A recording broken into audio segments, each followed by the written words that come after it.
एक अनाथ लड़का था। मुन्ना सुबह उठकर मंदिर के सामने सफाई करता, बेंच कुर्सियां पोंछता, फिर नहा धोकर मंदिर में ही एक कोने में बैठकर भगवान की भक्ति में लीन हो जाता। बाबा देखो, मुन्ना ने आज मंदिर के प्रांगण की सफाई ठीक से नहीं की है। अच्छा, मैं फिर से साफ कर देता हूँ भैया। अज्जू की शिकायतों से उसको कोई फर्क नहीं पड़ता। सारे दिन मंदिर और गंगा प्रसाद की टहल खुशी खुशी बजाता रहता था। रात में मंदिर के बाहर ही बरामदे में ही चादर बिछाकर सो जाता। सोने से पहले भगवान का भजन कीर्तन करना नहीं भूलता। एक बार वो मंदिर का काम खत्म करके ही बैठा था, तभी उसने देखा कि रंग बिरंगी चूड़ियां बेचने वाला रघु आ गया। उसने अपना ठेला खड़ा किया। मुन्ना उसकी चूड़ियों को बड़ी हसरत भरी निगाहों से देख रहा था। तुम इतने प्यार से चूड़ियां निहार रहे हो, कोई लड़की पसंद आ गई है क्या? तुम्हें चूड़ियां चाहिए? नहीं नहीं, मैं सोच रहा हूँ ये चूड़ियाँ बेचकर तुम कितने पैसे कमा लेते हो। बस 2 वक्त की दाल रोटी मिल जाती है। मुझे भी चूड़ियाँ दे दो, मैं भगवान जी के मंदिर में सीता माता को चढ़ाऊंगा। तुम मंदिर में चूड़ियाँ चढ़ाने जाओगे तो तुम्हारा काम कौन करेगा? मैं सुबह काम के समय थोड़ी ही चूड़ियाँ चढ़ाने जाऊंगा, मैं तो दोपहर में चढ़ाऊंगा, जब मंदिर बंद होने वाला होता है और तब कोई नहीं आता। रघु ने उसे 1 दर्जन लाल रंग की चूड़ियाँ थमा दी। वो खुश हो गया और चूड़ियों को उलट पलट कर देखने लगा। अगर चूड़ियाँ तुम्हें पसंद है तो तुम भी खाली समय में चूड़ियाँ बेच सकते हो। मेरे पास तो चूड़ियाँ खरीदने के लिए पैसे भी नहीं है, बस यही 2 रुपए हैं। अच्छा चलो, आज मैं तुम्हें कुछ चूड़ियाँ दे देता हूँ। जितनी बेचोगे उसमें से 1 अठन्नी तुम्हारी, बाकी मेरा। मुन्ना उसका ये प्रस्ताव सुनकर बहुत खुश हुआ। रघु ने उसे 10 दर्जन अलग अलग डिजाइनों वाली रंग बिरंगी चूड़ियाँ गिनकर दे दी।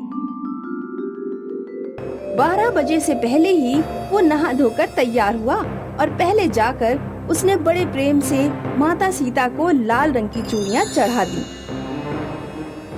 काका, आज से मैं काम पर लग गया हूँ, 4 बजे तक आ जाऊंगा। ठीक है बेटा, आ जाना।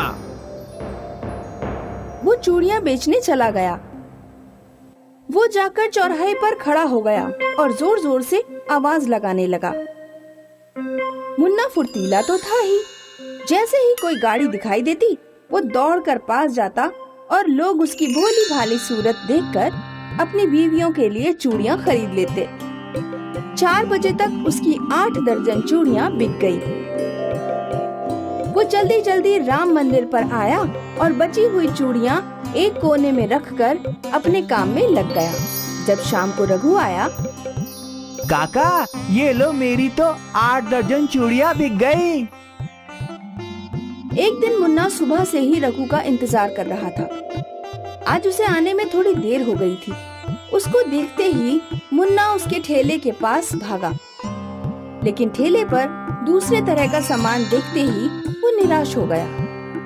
काका, आज चूड़ियाँ नहीं बेचने दोगे? मुन्ना, 2 दिन बाद दशहरा आने वाला है। सब बच्चे तीर, धनुष, राम, लक्ष्मण, हनुमान और रावण के मुखौटे खरीदने के लिए बहुत उत्साहित रहते हैं, इसलिए आज मैं ये सब लाया हूँ। तो तुम मुझे भी दोगे ये सब? हाँ हाँ हाँ, क्यों नहीं। आओ देखो, तुम्हें जो अच्छा लगे वो रख लो। मुन्ना ने उसके ठेले से कुछ तीर, धनुष और कुछ मुखौटे ले लिए। अपना काम निपटा कर वो चौराहे पर राम का मुखौटा लगाकर खड़ा हो गया। राम जी का जादुई तीर धनुष ले लो, मुखौटे ले लो बाबूजी। गाड़ियाँ उसके पास रुकने लगी। सब लोग उससे मुखौटे और तीर धनुष खरीद कर ले गए। आखिर में उसके पास सिर्फ 1 धनुष ही बच पाया। 4 बज गए थे, इसीलिए धनुष लेकर वो वापस आ गया। मंदिर गया, सारे काम निपटा कर जब वो रात में सोया, सुबह जब 5 बजे उसकी नींद खुली। अरे राम राम राम, क्या पूरी चादर पर ढेरों नोटों की गड्डियाँ बिखरी हुई हैं। मुन्ना को पहले अपनी आंखों पर विश्वास ही नहीं हुआ। फिर उसने इधर उधर देखा। झट से सारे रुपए अपने बक्से में रख दिए और धनुष भी उसमें रखकर ताला लगा दिया। बक्से को बरामदे के कोने में रख दिया और उस पर अपनी चादर डाल दी। मुन्ना, मुन्ना कहाँ हो भाई, जल्दी आ जाओ। मुन्ना भागते हुए आया। पैसों वाली बात उसने किसी को नहीं बताई। जब रघु आया तो रोज की तरह उसे सामान देकर चला गया। जल्दी से सुबह का काम निपटाकर वो सामान बेचने चला गया। जब वो सोने गया तो पहले अपना बक्सा खोलकर देखा और धनुष निकालकर सिरहाने रखकर सोने चला गया। सुबह 5 बजे ही नींद खुली तो आज भी नोटों से चादर भरी हुई थी। उस दिन उसने सामान बेचने के बाद राम जी और सीता माता के लिए वस्त्र लिए। फिर पुजारी और उनके बच्चों के लिए कपड़े खरीदकर उनको देने गया। मुन्ना, आजकल तो तेरे पास बहुत पैसे हो गए हैं रे। हाँ काका, जितने पैसे होते हैं कुछ ना कुछ खरीद लेता हूँ। आज मैंने सोचा अब तक आपने हमेशा मुझे कुछ दिया है, मैंने आपको कुछ नहीं दिया, इसलिए ये थोड़ा सामान आपके लिए ले आया। मुन्ना, तू बहुत नेक दिल है, जरूर बड़ा आदमी बनेगा। एक दिन जब वो रात को सो गया तो गंगा प्रसाद का बेटा अज्जू चुपके से आया और उसके संदूक का ताला तोड़कर सारे पैसे निकाल ले गया। मुन्ना जब सोकर उठा तो अपनी चादर पर बिखरे हुए नोट संदूक में रखने गया। उसने देखा कि उसमें से सारे पैसे गायब थे। उसने पैसे रख तो दिए। ये पुजारी जी के लड़के के अलावा किसी और का काम नहीं हो सकता। उस दिन जब वो सोने गया तो उसने धनुष को छूकर, हे राम जी के जादुई धनुष, मुझे एक घर दे दो जिसमें सारी चीजें हों। उसके इतना कहते ही उसने देखा कि वो एक बड़े से घर में बैठा है। चारों तरफ नौकर चाकर घूम रहे हैं और उसके शरीर पर खूब अच्छे कपड़े भी आ गए हैं। तभी एक व्यक्ति उसके पास आया और, मालिक, गाड़ी बाहर खड़ी है, आज कहाँ चलना है? हाँ, अभी चलता हूँ। उसने देखा कि उसका बक्सा उसके पास ही रखा था और धनुष उसके ऊपर रखा था।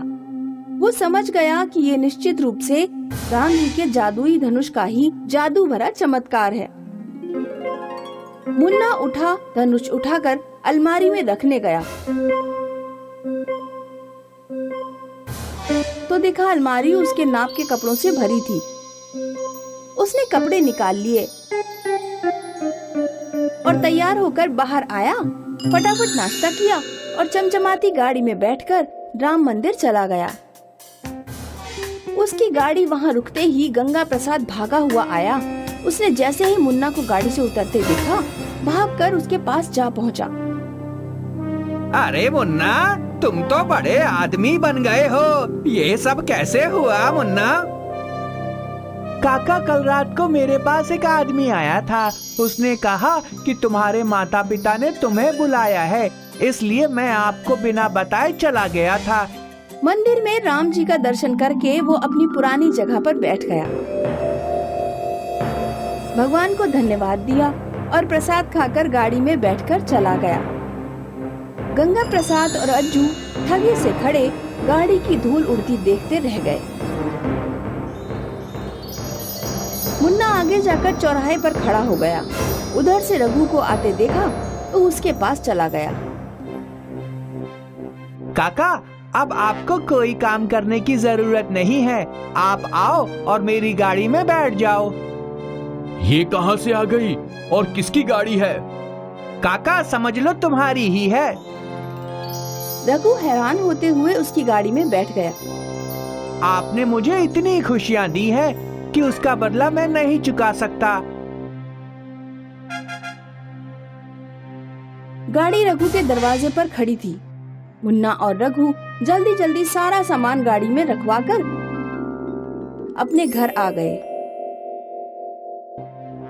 मुन्ना को एक परिवार मिल गया था। धनुष उसे रोज पैसे देता था, लेकिन वो सुबह उठकर मंदिर जरूर जाता था और अपने हिस्से का काम करके कुछ समय वहाँ बिताकर तभी आता। उसने सबको दिखाने के लिए एक पूजा की दुकान खोल ली थी। रघु उसकी देखभाल करता था। उनका जीवन खुशियों से भर गया था। अज्जू जब भी उसकी गाड़ी निकलते देखता, पश्चाताप से भर जाता था।